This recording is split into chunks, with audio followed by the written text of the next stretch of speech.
So I don't think split time is the right way to say it because you don't want to split time between God and other things, or like let other things take time away between you and God. Especially a guy. If a relationship with a guy is taking away from your time with God, then you should really look at that situation and really just think about how you can spend more time with God, and how you as a relationship can push each other towards spending more time with God. In regards to that, like in college, I've made a ton of great friends who are all girls, and it's something that like I value and I love so much, just because it kind of breaks the monotony of just hanging out with guys and hanging out with dudes all the time. But with that, like those are relationships that I've kind of clearly set out. I hang out with them and we hang out as friends, but I also kind of address them like, hey, like I just want to make sure you know that like this is just a friendship and I don't want to lead you on. And like I really love you as a friend, but like I'm not trying to pursue you in any way. And I've established that with multiple members of my friends. And they're like, hey, like we're the same way. And so now we hang out all the time, and it's awesome because they're just more of my friends that we get to hang out with. But then like that same thing with not leading a guy on, just being honest about it. If you just want to be friends with the guy, tell him that. And just say, hey, like I just want to be friends with you. And if the guy says cool, then awesome. And if not, and if the guy starts catching feels later on, again, being honest. Hey, like is something going on? And if something is, that's kind of the moment you decide, like, hey, okay, well, maybe we shouldn't be friends right now because I don't like you in that way, or maybe it is just something that you need to talk about. Yeah.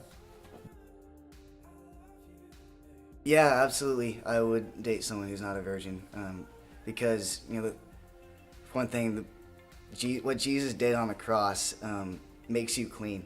You're a new creation because of his death, and you have new life. And the Bible calls us as men to pursue a woman the way that Jesus pursues the church. And he doesn't pursue anyone any less based on anything they've done in the past. So if a guy doesn't want to go after you because of what you've done in the past, then you should just get out of there. To not lead a guy on, be upfront. Tell them what you want in the beginning. If you're like, hey, I'm just looking for a friend, I'm gonna be like, okay, sweet sister, we can be friends forever. And I'm not gonna try to do anything. Guys shouldn't either. If they're upfront with you, guys, then you should respect that because that takes a lot. Mostly, the most important thing I can say in regards to that is being honest. The best thing ever is to be straightforward and to make sure there's no murky waters.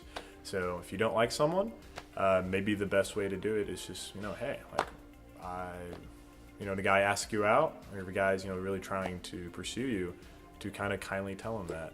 Because it saves a whole lot of heartache when you're not leading the guy on. Because that's happened to me before, where I liked a girl, and she was like, hey, like, I just don't see this going forward. And I was like, all right, like, that's perfectly fine. Like, and then I wasn't led on by any means. Another circumstance, I was led on because the girl never told me anything. And I always thought the best because she, was reciprocating and she was texting me back and she was hanging out with me. So if you are trying not to lead a guy on, just be honest. And if you don't know if you like the guy or not, the best thing is just to not do anything about it. It's better to know you like the guy or not. If you're going into it and you don't know if you like the guy or not, you're probably accidentally leading him on. What I would look for in a girl is a girl that kind of carries herself with dignity and grace and humility, and a girl who would put God way higher than she would put me, and just someone who would be a good teammate once it's time to get married, just a good partner in life. So whenever I'm looking for a girl that I like, I first of all make sure that she's a follower of Christ. In a way that, not that she just believes, but she has a relationship with Christ. So I look for, if that's the most important thing in a girl's life, is her pursuit and her relationship with Christ. That's, before anything else, that's the most important thing. Because if that's not the case, then it's a complete waste of time for me. And then after that, I see, okay, like, do I have fun with this girl? Do I like who she is? Does she have a good group of friends around her? Do the people that I know speak well of her? Is she fun? Am I attracted to her? Stuff like that really comes into play afterwards. But more so, the most important thing for me is that she's a believer, and then our chemistry and how she's perceived by others, and then also, a girl that's super driven, whatever she wants to do. So she wants to be an art collector. She wants to, be a teacher. Someone who's really passionate about something is something I really look for as well.